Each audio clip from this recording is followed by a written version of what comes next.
Good evening. This is Primetime News on UIV Television and Radio 101.7 FM with me, Elizabeth Momo. First, the headlines.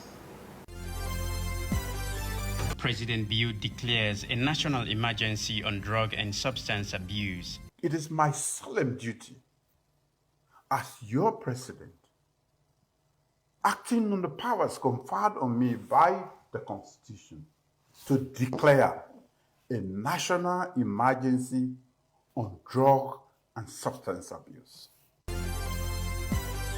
Vice President Dr. Julde Jallo commits to investing more in the security sector. We know security costs a lot of money, but the revenue base is considerable and continue to shrink. And then government really needs to prioritize. And make no mistake, we are still prioritizing security. We are spending a lot of money on security in terms of supporting the welfare. Now for the full news.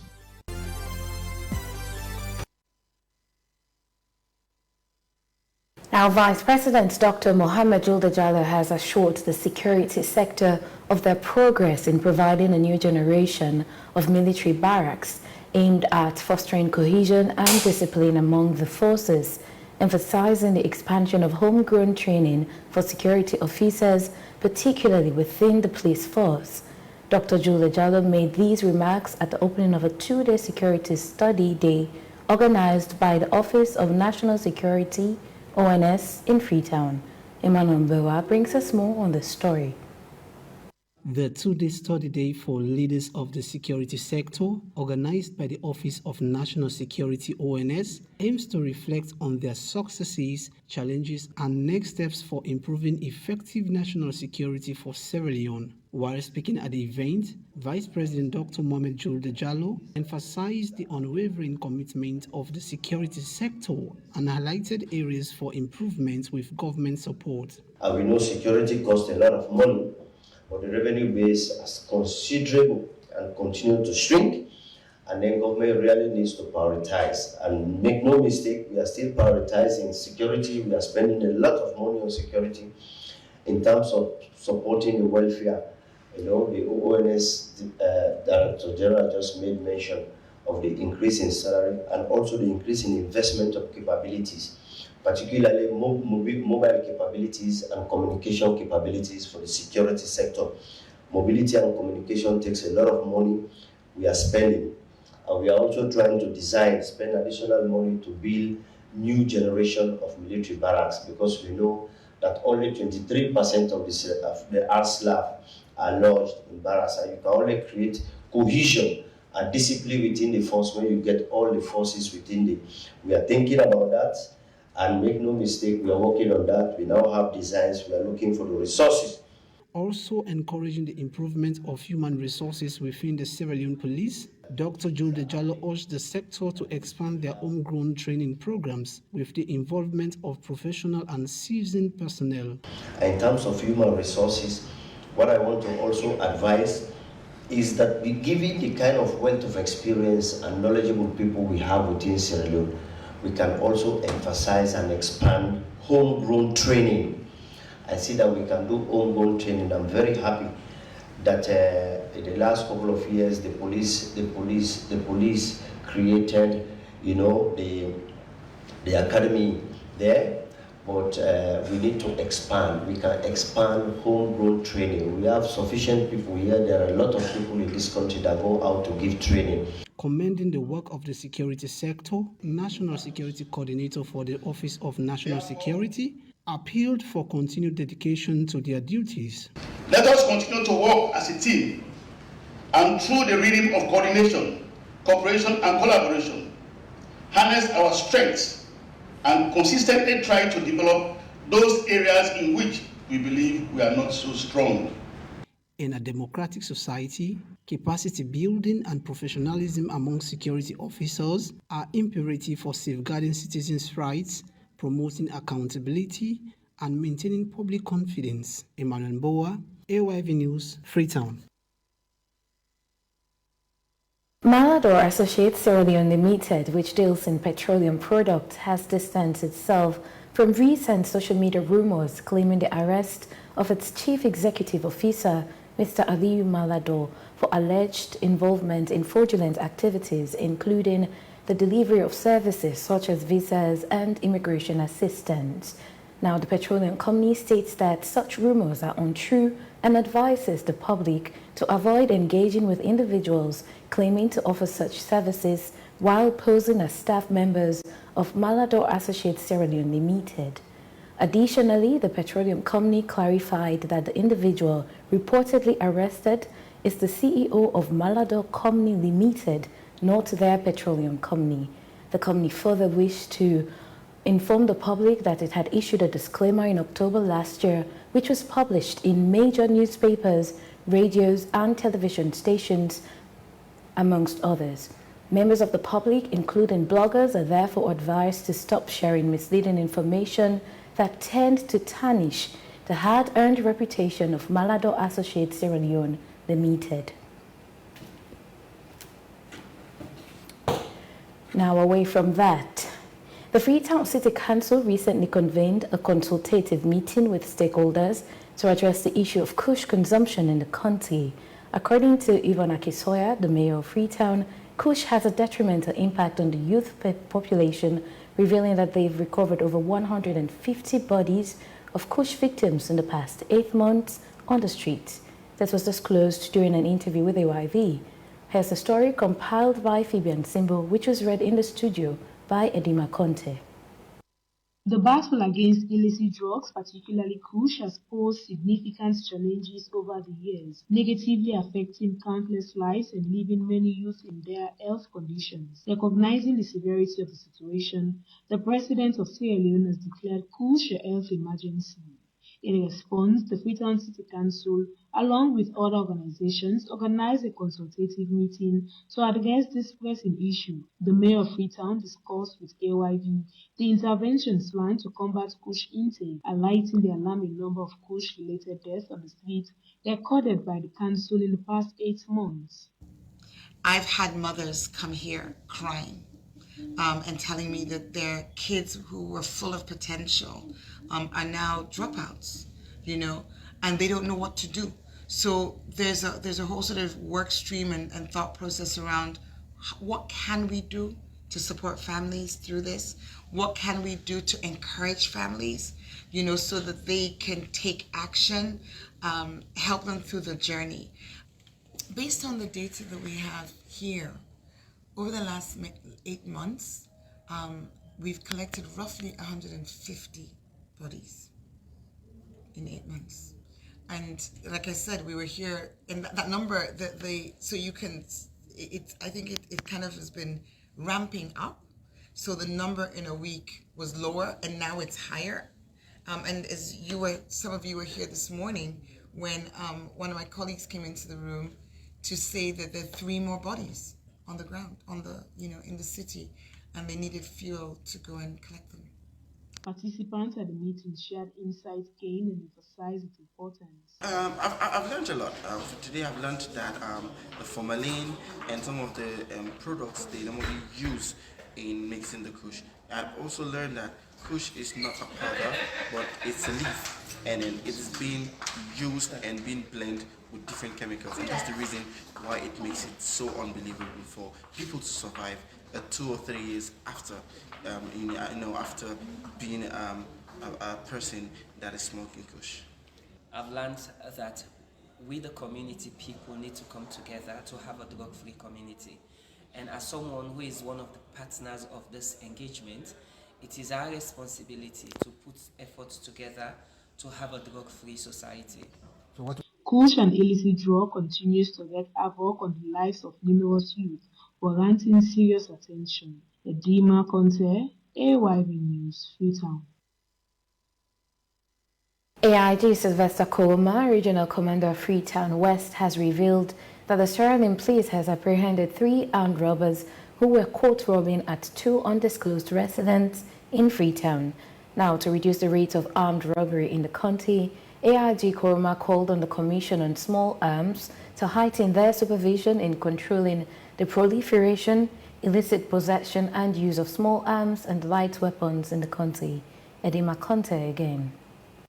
The three armed robbers, identified as Yomistra Saking, Cherno Jallo, and Jibrila Kamara, are said to have escaped from prison during the November 26th failed attempted coup in Freetown. After 5 months of being on the run, these escapees were involved in an armed robbery attack at 2 undisclosed residents in Freetown with a fully loaded locally made pistol. They allegedly stole phones, computers, jewelries, and other valuables. And the records in the prisons will be served currently, it is served 88-year sentence for armed robbery we do.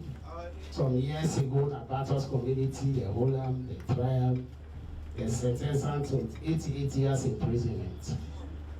When them bad man they come, they say they want to take over government and decide man they this way they go with this again to the people. Okay, what can you name Cherno Jallo, aka Fula Boy. Fula Boy also be served 88 years in prison for armed robbery this man do. Again, that then two they be free. They say that they come out, that they can do more job. Now we newest feature in this. Currently, on the 25th of this month, all in Tiaron at the 29 2 houses they go. This man and the one with the green. Cherno Jallo and Jibrila Kamara and they do this. So now then 4, the 2 still there at large, we look for them. Because we don't know each other, we hold them, or it's important for all that they sabi them even when they go out and they could do their camp.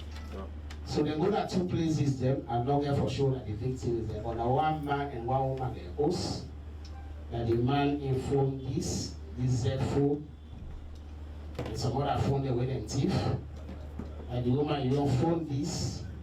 And I get them 2 computers there. iPhone 15. And I get this in chain and in a drink. AIG Sylvester Kouma continued by calling on persons involved in the production of locally made weapons to stop, while stressing on the need for the Commission on Small Arms to heighten supervision. That night they fired 2 shots. And that shot in the shot with a rich motorman at close range in a killer. For all small things like this. Somebody for don't die. And the one we make this, I don't know how it will feel. So now every tell them that is a bad business way they do. It's a bad business. When they have blacksmiths, there are many other things the way they make apart from gun. But they encourage them, let them left the manufacture of gun. Again, we also encourage the other agents, whether it's small arms, let them heighten their own supervision on all of this one there. The Sierra Leone police ended by calling on the general public to continue to provide them with information to help in doing their job to protect lives and properties. Edima Conte, AYV News, Freetown. The National Revenue Authority, NRA, has shut down St. Mary's Supermarket and levied a fine of 260,000 unions for failure to issue the electronic cash register, ECR receipt, and non-compliance of tax payment. Head of Enforcement Team attached to the Domestic Tax Department at NRA, Augustine Bokari Jusu, said their action to close came after a notice of intention to seal, which the management of St. Mary's failed to adhere to. Memunatu Bangura witnessed the exercise and our reports. The electronic cash register machine, ECR, was introduced to issue out receipts to customers after every sales, and failure to issue the ECR receipt is considered illegal business by the NIA. St. Mary's Supermarket was closed down for failure to comply by the regulations as provided for by the ECR Act of 2021. Augustine Bokari Jusu, who is the head of enforcement team at the NIA, explains details of their actions. What prompted the closure of St. Mary's Supermarket? St. Mary's Supermarket failed to issue ECR receipt, which is mandatory by law, that once you have the ECR machine, if you make sales, you are supposed to issue ECR receipt to every customer that buy whatever quantity of goods in your shop. So they flout the laws. That's the reason why we have closed the business. And we don't just go ahead closing the businesses.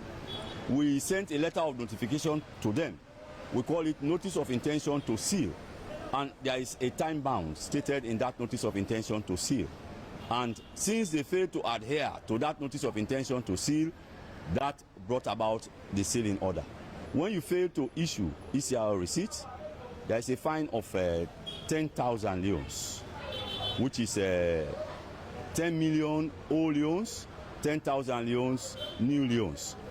Then if you impede tax administration, there is a fine of 250,000 new leones.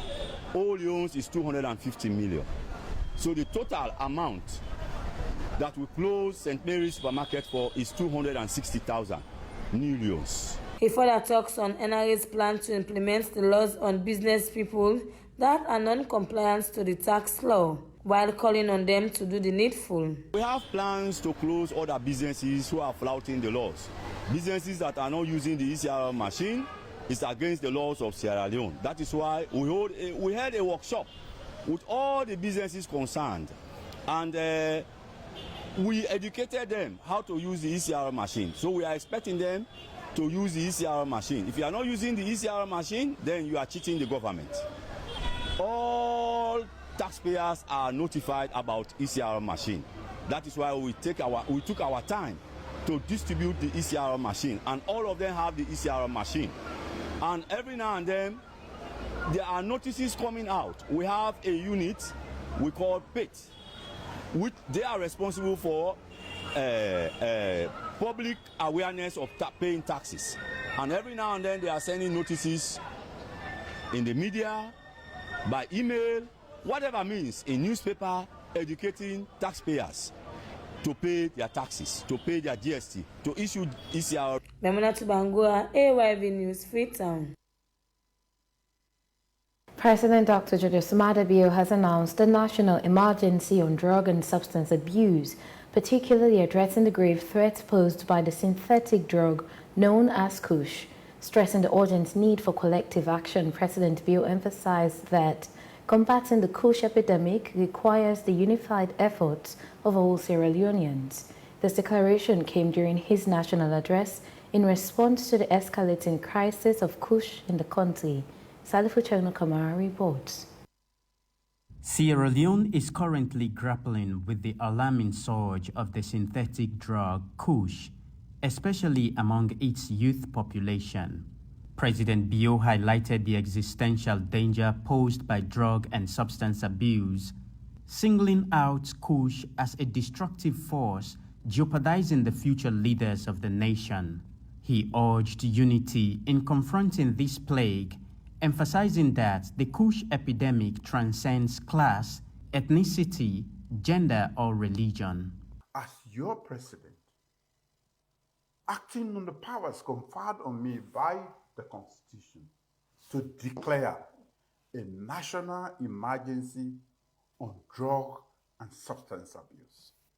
With this national emergency on drug and substance abuse, we shall broaden the scope of the government task force's work and adopt a multifaceted approach to addressing the increasing Kush epidemic.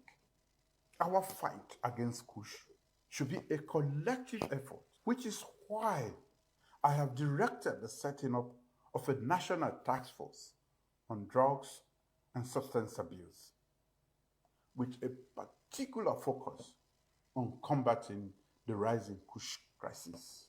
The national task force will be multisectorial, comprising key government ministries, departments and agencies, security and law enforcement agencies, community organizations, non-governmental organizations, development partners, religious organizations, and recovering people with substance use disorder. President Bio's decisive action in declaring a national emergency on illicit drugs, particularly addressing the deadly nature of Kush, has amassed widespread commendation. Often tainted with hazardous chemicals, Kush has emerged as a lethal threat, claiming numerous lives and leaving many in critical health conditions, especially among the youth. I want to use this opportunity to thank the President, His Excellency, for listening to us, the civil society, human rights defender, the security apparatus, ministries, departments, and agencies, and for him to listen to the call that all of us have made our efforts in writing. Me standing here, Solomon Sundu, I was the first to say, let the President, declare public health emergency on this Kush issue or drug issue. So in this case, if he has done so, that's what we are expecting. And I want to say, it means that the civil society voice is not running down the drain, but the President is listening to us, and the democracy we are yearning for, it's at play. Political analyst and social commentator Minkailu Kuruma urges authorities to earnestly implement the National Emergency Declaration in the fight against the Kush epidemic. Even during the Ebola virus disease, when the APC was in power, and some people can use that particular circumstance to wreak havoc on others. Politically, it can even be within the same political party. People will take advantage of that. When it is a public health emergency, the stipulated regulations they are in black and white. You go stricto sensu according to the law. Do not pursue anybody who is not involved in Kush. Make baseless allegation because that person is an opponent and is a threat to you, and say this person is involved in Kush, and because it is public health emergency on Kush, the law will go after the person. So don't do that. Use the law to its fullest to pursue those that are involved in the dealing of Kush and pursue them to the latter. But do not use the law to disadvantage others for political reasons. That is the position I am pushing forward.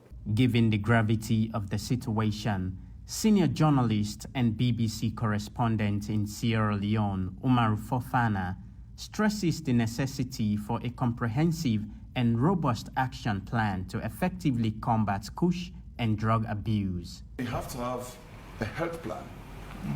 How to deal with this?